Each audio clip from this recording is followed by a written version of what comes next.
Slow paint with puppies అనే వినూత్న కార్యక్రమం నిర్వహించారు. మూగ జీవులను ప్రేమించడంతో వాటిని ఆదరించాలని ఆసరా ఓపెన్ సర్కిల్ ఎన్జీఓ ప్రతినిధులు కోరుతున్నారు. Street dogs, Indian breed dogs ను దత్తత తీసుకోవాలన్నారు. కార్యక్రమంలో విద్యార్థులు, యువత, ఎన్జీఓ ప్రతినిధులు పాల్గొన్నారు. స్ట్రీట్ డాగ్స్ తో ఆడుతూ పెయింటింగ్స్ వేస్తూ సందడి చేశారు. దీనికి సంబంధించి మరింత సమాచారం మా ప్రతినిధి సాగర్ అందిస్తారు. Street dogs adoption, street dogs abuse పైన వినూత్న కార్యక్రమాన్ని అవగాహన కల్పించేందుకు నిర్వహిస్తున్నారు. ఆసరా ఎన్జిఓ, ఇటు ఓపెన్ సర్కిల్ ఎన్జిఓ సంయుక్త ఆధ్వర్యంలో స్ట్రీట్ డాగ్స్ అడాప్షన్ చేసుకోవడానికి, స్ట్రీట్ డాగ్స్ని వేధింపులకు గురి చేసినటువంటి సందర్భాల్లో ఎలా ఉండాలన్న అంశాలపైన కూడా అవగాహన కల్పించేందుకు వినూత్న కార్యక్రమాన్ని పెయింట్ విత్ పప్పీస్ అనే కార్యక్రమాన్ని నిర్వహిస్తున్నారు. ప్రస్తుతం జూబ్లీహిల్స్లో కార్యక్రమం జరుగుతుంది. మనం చూడొచ్చు వివిధ రకాల వీధి కుక్కలను, స్ట్రీట్ డాగ్స్ని తీసుకొచ్చి వీళ్ళు ఇక్కడ ఒక విద్యార్థులకు ఒక ఓపెన్ సర్కిల్ అనే ఒక సంస్థ ద్వారా అవగాహన కల్పిస్తున్నారు విద్యార్థులు. ఇటు ఏదైతే ఫారెన్ బ్రీడ్కి సంబంధించినటువంటి డాగ్సే, పెట్సే కాదు, వీధి కుక్కలను కూడా పెంచుకోవడం వల్ల ఇంట్లో ఎలాంటి విదేశీ బ్రీడ్కి సంబంధించినటువంటి పప్పీస్కి వీటికి ఎలాంటి భేదం లేకుండా వాటిని కూడా మనం ఇంట్లో పెంచుకోవచ్చు, వాటిని కూడా మనం దత్తత తీసుకొని పెంచుకోవచ్చు అన్న అంశాలపైన అవగాహన కల్పిస్తున్నారు. ఓపెన్ సర్కిల్కి సంబంధించినటువంటి ఎన్జిఓ ప్రతినిధులు, విద్యార్థుల గ్రూపు దీనిపైన అవగాహన కల్పిస్తూ ఒక వినూత్న కార్యక్రమాన్ని చేపట్టారు. పెయింట్ విత్ పప్పీస్ అనే కార్యక్రమాన్ని నిర్వహిస్తున్నారు. చక్కగా అటు స్ట్రీట్ డాగ్స్తో వాళ్ళు ఆడుకుంటూ ఒక వినూత్నంగా పెయింట్స్ చేస్తూ ఒక సరదాగా గడుపుతున్నారు. ఇదే సందర్భంలో వాటిని దత్తత తీసుకోవడం వల్ల, వాటిని పెంచుకోవడం వల్ల మనకు ఎలాంటి లాభాలు ఉంటాయి స్ట్రీట్ డాగ్స్ వల్ల అనేది మనం ఒకసారి తెలుసుకునే ప్రయత్నం చేద్దాం. ఓపెన్ సర్కిల్ ఎన్జిఓకి సంబంధించినటువంటి స్టూడెంట్ ప్రతినిధులు ఉన్నారు, ఒకసారి వారితో మాట్లాడదాం. చెప్పండి బ్రదర్, ఈ కాస్ ఏంటి, అసలు మీరు ఎందుకు చేయాలనుకున్నారు? మేము మెంటల్ హెల్త్ గురించి చేద్దాం అనుకుంటున్నాం. సో పెయింటింగ్, క్రియేటివిటీ, ఇంకా పప్పీ థెరప్యూటికల్ని రెండు ఇంటర్లింక్ చేసి ఈవెంట్ హోస్ట్ చేసాం అనమాట. ఓకే, ఎంతమంది పార్టిసిపేట్ చేశారు? 55 to 60 పీపుల్ ఉన్నారు ఇక్కడ. వాలంటీర్స్ మేము 15 పీపుల్ ఉన్నాం. సో ఈ ఓపెన్ సర్కిల్ అంటే దేనికోసం మీరు స్టార్ట్ చేసింది? ఈ రోజు చేస్తున్న మెయిన్ కాజ్ ఏంటి? టీనేజర్స్ ఈ మధ్యన మెంటల్ హెల్త్ గురించి బాగా కష్టపడుతున్నారు.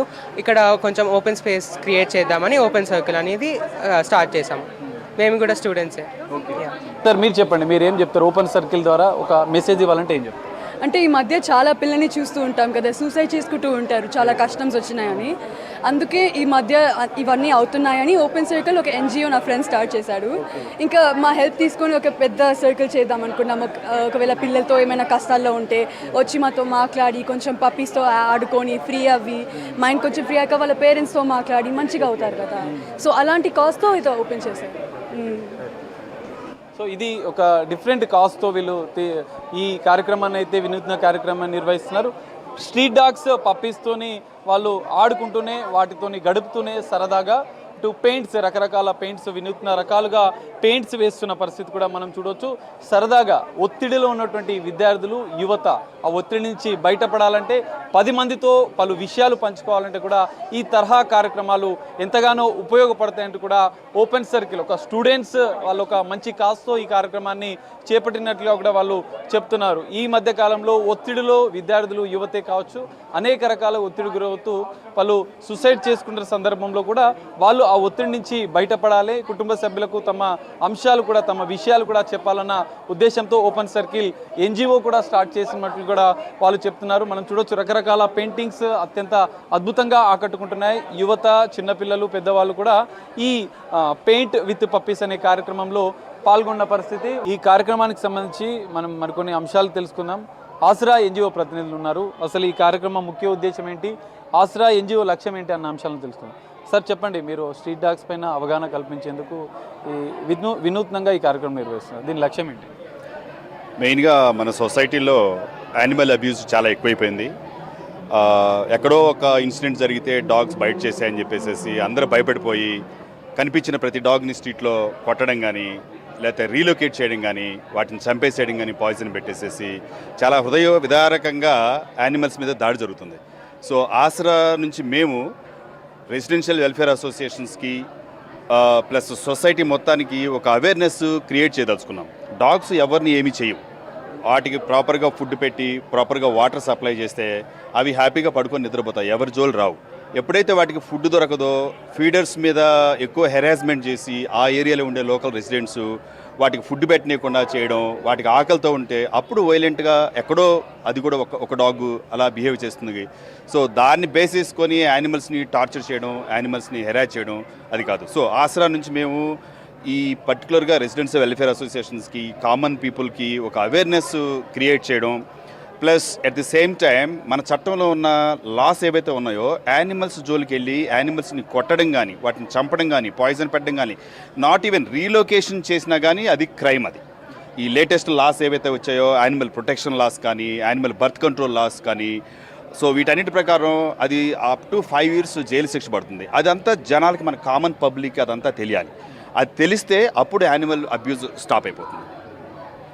మరికొంతమంది ఉన్నారు. ఒకసారి మేడం మీరు చెప్పండి, మీ ఆసరా ఎన్జిఓ వల్ల మీరు సమాజంలో ఉన్నటువంటి పబ్లిక్, ఎందుకంటే ఈ మధ్య కాలంలో స్ట్రీట్ డాగ్స్ పైన కొన్ని అనేక రకాల దాడులు జరుగుతున్నాయి, మీరేం చెప్పారు? స్ట్రే డాగ్స్ని చూసుకోవాల్సిన బాధ్యత మనదేనండి. స్ట్రే డాగ్స్ కాదు, మన కమ్యూనిటీ డాగ్స్ అంటాం. మన ఇండి మన ప్రైడ్. రాదర్ దాన్ అంటే బయట డాగ్స్ని కొనుక్కునే కంటే వీటికి అదే చాలా ఇమ్యూనిటీ పవర్ ఉంటుంది. ఏ క్లైమేట్లో అన్న అడ్జస్ట్మెంట్ అవుతాయి. ఇవి మా షెల్టర్లో వచ్చిన డాగ్స్, మదర్లెస్ డాగ్స్ అనమాట. రాదర్ దాన్ అంటే బయట డాగ్స్ని కొనుక్కునే కంటే వీటికి అదే చాలా ఇమ్యూనిటీ పవర్ ఉంటుంది. ఏ క్లైమేట్లో అన్న అడ్జస్ట్మెంట్ అవుతాయి. ఇవి మా షెల్టర్లో వచ్చిన డాగ్స్, మదర్లెస్ డాగ్స్ అనమాట.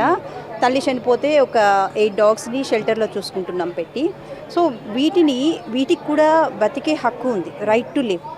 మనం ఎవరు వాటిని చంపటానికి, నో అనటానికి? మొక్కలొద్దు, కుక్కలొద్దు అంటే నెక్స్ట్ ఫ్యూచర్ ఏంటి? అసలు కరోనా అనేది మనకి చాలా వార్నింగ్ ఇచ్చే వెళ్ళింది.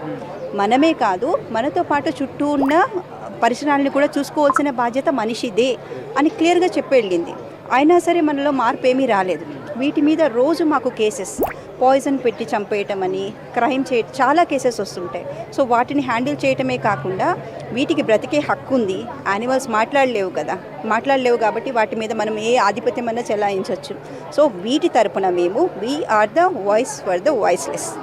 సో వీటిని రక్షించడానికి, నాట్ ఓన్లీ డాగ్స్, అన్ని యానిమల్స్ని రక్షించడానికి ఆసరా ఎప్పుడూ ముందు అడుగు వేస్తూనే ఉంటుంది. వీటి రైట్స్ కోసం పోరాడుతూనే ఉంటుంది. ఎక్కడ ఏ క్రైమ్ జరిగినా మేము అక్కడికి వెళ్తాము, డెఫినెట్లీ మేము అడుగుతాము. Because they have right to live. వాటి రైట్స్ వాటికి ఇవ్వాల్సిన బాధ్యత, వీటి తరపున వాయిస్ వినిపించాల్సిన బాధ్యత మా ఆసరాకు ఉంది. మా ఆసరా అనే కాదు, ఆల్ యానిమల్ లవర్స్కి ఉంది. మూగజీవులను ప్రేమించండి, వీధి కుక్కలపైన కొంత సానుభూతి చూపండి అంటూ ఈ ఎన్జిఓ ప్రతినిధులు, ఇటు స్టూడెంట్స్ ఎన్జిఓ వాళ్ళు కూడా ఈ వినూత్న కార్యక్రమానికి శ్రీకారం చుట్టారు. సో మీరు కూడా వీధి కుక్కలను పెంచుకోండి, వీధి కుక్కలపై కాస్త ప్రేమని చూపండి అంటూ కూడా వారు రిక్వెస్ట్ చేస్తున్న పరిస్థితి. తమ ఎన్జిఓ ద్వారా ఈ తరహా వినూత్న కార్యక్రమాలు మరికొన్ని కూడా నిర్వహిస్తామంటూ కూడా వాళ్ళు చెప్తున్నారు. కెమెరామెన్ సంజుతో కలిసి సాగర్, బిగ్ టీవీ, హైదరాబాద్. మేడిగడ్డ